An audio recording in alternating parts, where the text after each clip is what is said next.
with coverage you can count on. This is the Erie News NOWCAST. Good evening, everyone. I'm Haley Potter. Thanks for joining us for tonight's edition of the Erie News NOWCAST. The Pennsylvania Department of Health and Education released recommendations for families and schools for the upcoming school year. Here's what it means for you. The state is recommending all students aged 12 and up to get their COVID-19 vaccination before the new school year begins. State officials say schools should follow CDC guidance to the best of their abilities. When it comes to masks, the state points to the CDC guidance recommending masks inside for anyone ages 2 and up that aren't fully vaccinated. The state says schools can adopt stricter masking policies. Each school must include a face covering policy in the health and safety plan made at the district level. As students prepare to head back into the classroom, today the Erie School District approved its health and safety plan for the upcoming school year. The Erie School Board approved the plan today during a special meeting at the district's administration building.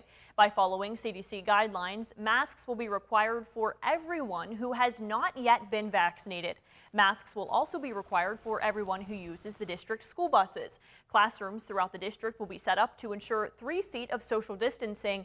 The district will also keep its cleaning and sanitizing measures in place and will offer COVID-19 testing to students who give consent. The district will also host vaccination days for high school students, and families who are concerned about sending their child back to school will have some other options as well.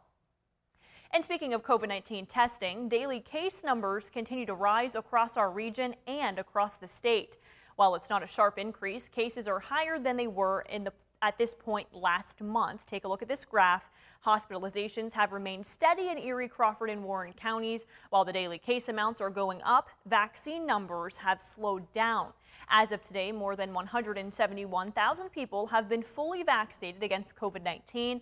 While the number puts us at about 55% vaccinated, there are fewer and fewer people being added to that count every day.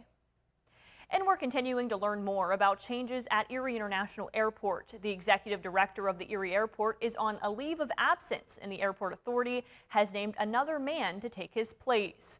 Erie News Now has learned that James Pacansky is the interim executive director of the airport. He will fill in for Derek Martin until further notice. The board of directors will meet at noon on Wednesday to talk about that decision and about Delta's decision to leave the airport, as well as some capital projects. According to the airport's chief financial officer, airport leadership doesn't know if Delta's decision to suspend service is temporary or permanent. The Department of Homeland Security has moved back the enforcement deadline on the Real ID law again.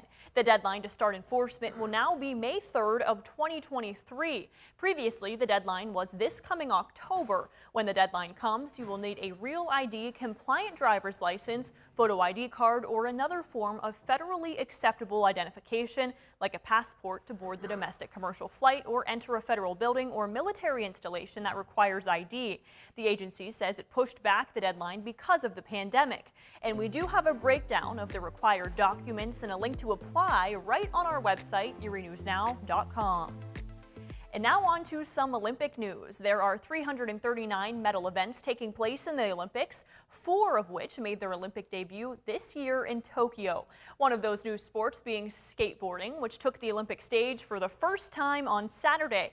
Today, I sat down with a local skateboarder who says this sport hasn't always had the glam and glory that it does now that it's in the Olympic Games. It's been seen as kind of taboo, with many places having no skateboarding signs. Stephen Maynard has had criminal charges against him for skateboarding in the past because the sport is looked down on, and he hopes that with skating taking the Olympic stage, people will view it in more of a positive light. Get it out there, have people realize that it's not just something that kids are doing in a parking lot to be disruptive and break things and stuff like that, you know, and it might help promote like the building of more skate parks for people. And he says some skaters still don't even view it as a sport, but as more of an art form. I'll have the full story with those details on Erie News Now at 11. The Erie High football team has a new next head coach. 7 months after the search began and less than 2 weeks before the first practices get underway. Erie High's new head coach is Andre Henderson, a 2005 Strong Vincent graduate. He takes over the program after Bob Matz resigned from the position back in mid-December. Under the initial search for a head football coach, candidates outside of the Erie Education Association could not be prioritized over those from within the district's union. This would have excluded Andre Henderson and Jovan Johnson, another leading candidate. However, after 2 district candidates who applied waived those contractual rights, a special committee was able to consider other applicants. After more than 2 weeks and reopening that search, community and student input helped Henderson emerge as the next head coach. Thanks for joining us for the Erie News Nowcast. Join us for our next news at 10 p.m. on the CW and 11 p.m. on WICU and WSEE. Have a great night.